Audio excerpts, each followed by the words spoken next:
এটা হলো লেজার গুলতি কয় এটারে, ঠিক আছে। এই যে পাশ যদি ঘুরান ভিতরে আলো জ্বলা, যে মুরগির সাথে দুষ্টামি করবো আমি। লেজারের এই আলোটা, এটাতে কোনো হিট নেই, জাস্ট একটা আলো, এটা টার্গেট করার জন্য। কিন্তু এই আলোটা দেখে মুরগিটা ভয় পাইতেছে, দেখেন প্রচুর পরিমাণে ভয় পাইতেছে। মানে এই মনে করে কোনো ফোকা টোকা সম্ভবত তার গায়ের উপর দিয়ে হাঁটতেছে, এইরকমটা এর কাছে মনে হইতেছে। তো এখান থেকে আসলে আমি যা বুঝলাম একটা শিক্ষা আসলো আর কি, যে মানুষ ছাড়া মনে হয় পৃথিবীর আর সব প্রাণীরাই অবুঝ। কারণ মানও আছে, হুশও আছে, তাই মানুষ বলে। আর প্রাণীদের কিন্তু হুশ আছে, মান নাই, এই জন্যই তাদের আপনার এই মানুষের কাতারে পড়ে না।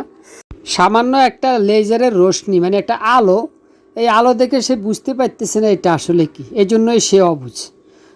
অবশেষে তাকে বিরক্ত করার জন্য আমি ক্ষমা প্রার্থী, জাস্ট একটু চেক করলাম আর কি, এই।